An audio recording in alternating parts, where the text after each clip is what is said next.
Bye birthdays.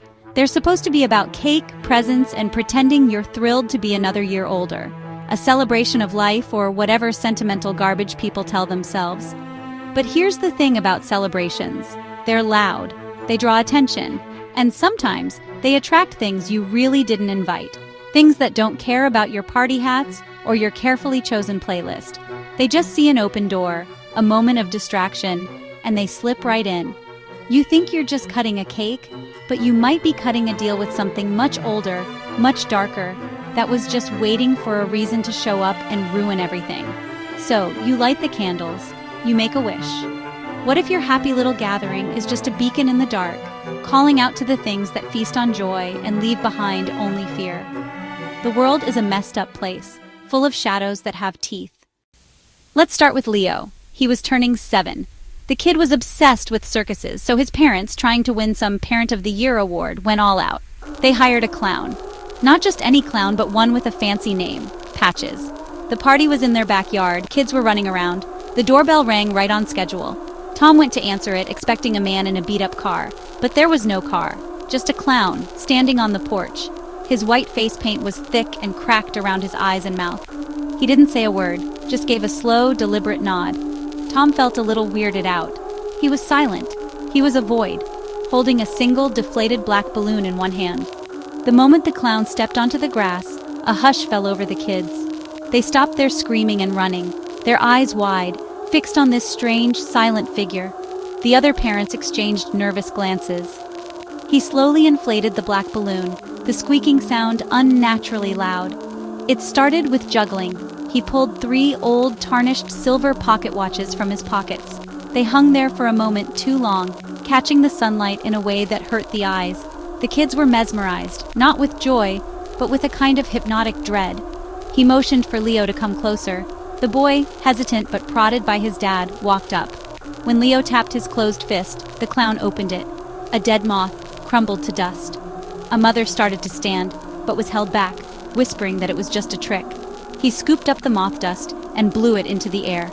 For a split second, the dust swirled and formed the shape of a screaming face before vanishing. The sun still shone, but it felt like there was a shadow over the whole party. He twisted the black balloons into spiders with too many legs.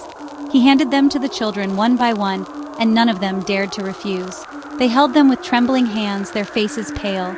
The parents were now whispering urgently among themselves. Tom had seen enough. This was not what he paid for. "All right, that's enough. The act is over. You can pack up and go." The clown stopped and slowly turned his head. His painted smile didn't move, but his eyes, dark and depthless, fixed on Tom. Instead, he reached into his pocket and pulled out one last thing for his grand finale. The clown pulled out a small wooden music box. It was old and chipped, with faded circus paintings on the sides. He knelt down in front of Leo and offered it to him. Leo, paralyzed by fear and curiosity, took it. He lifted the lid. A tinny, discordant melody began to play. Then the real Patches arrived, a cheerful, tubby man in a rainbow wig. The parents turned to stare, confusion turning to horror. The silent clown hadn't walked away. He had simply vanished. No trace remained except black, twisted balloon animals in the children's hands. He kept the music box despite his parents' attempts to throw it away. It always reappeared in his room.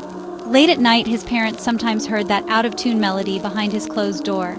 They never found who the silent clown was, an uninvited guest who left a scar on a whole neighborhood, a reminder some acts are unforgettable for all the wrong reasons. Leo never celebrated another birthday. Be careful what you open at a party.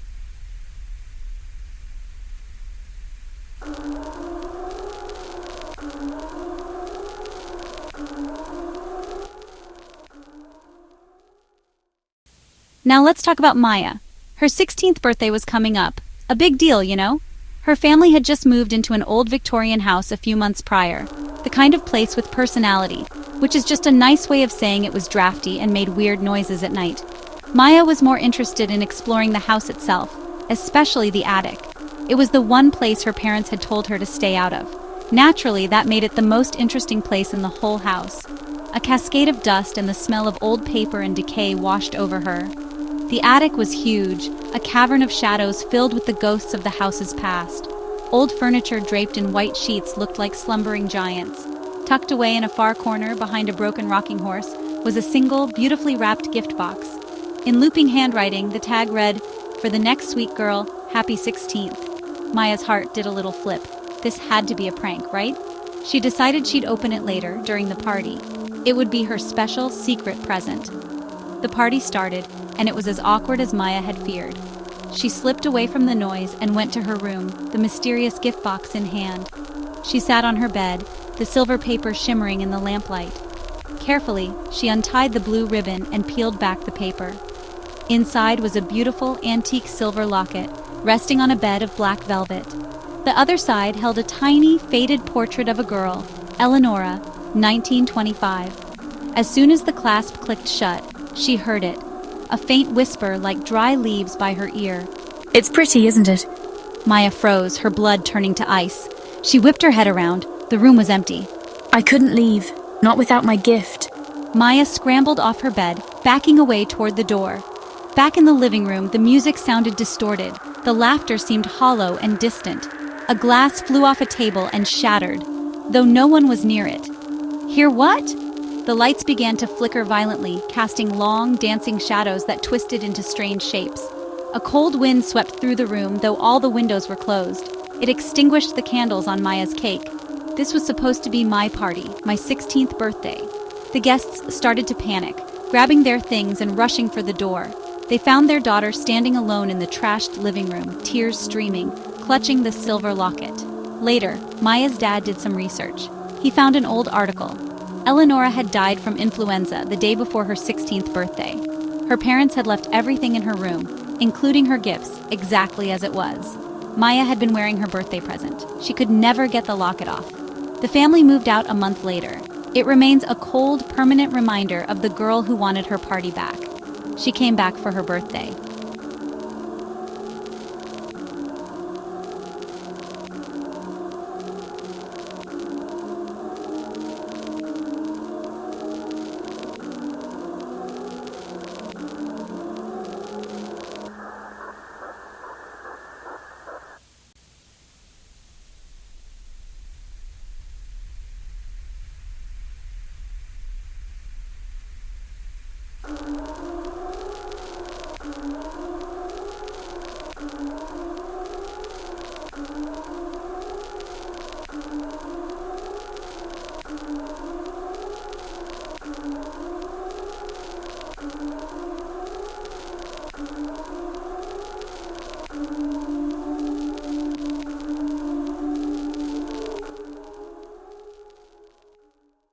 This last one is about a group of friends, 4 of them. It was Mark's 21st birthday. They decided to celebrate at his family's old lake house. You know the type, remote and miles from the nearest neighbor. They spent the night drinking and telling stories. The main topic was a local legend. A man had drowned in the lake and his body was never recovered. They said on moonless nights you could see a light moving beneath the surface, a lantern searching for a way out. On Saturday, they spent the day messing around by the water's edge, planning a big bonfire for that night. As evening fell, they built a huge bonfire, faces lit in warm orange.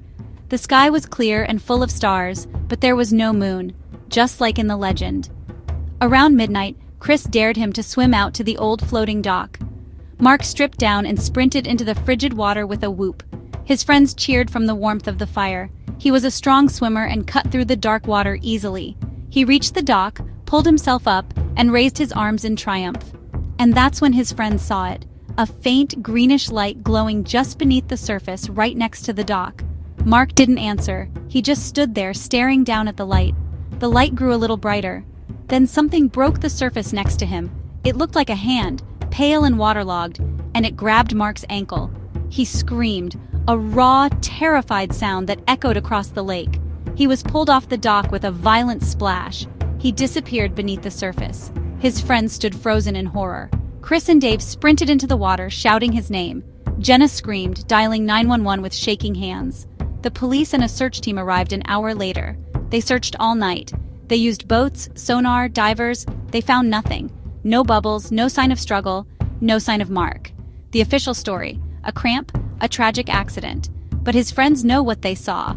They saw the light. They saw the hand. He was taken. The lake house was sold. None of them ever went back.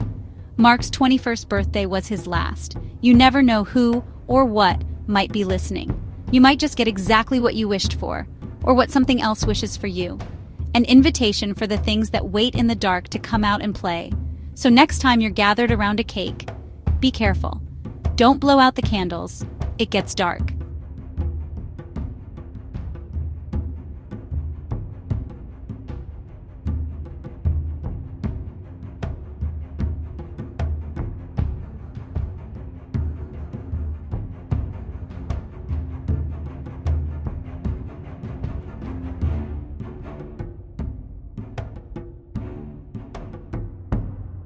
Happy birthday. Don't blow out the candles. You never know who or what might be listening. You might just get exactly what you wished for, or what something else wishes for you. Don't blow out the candles.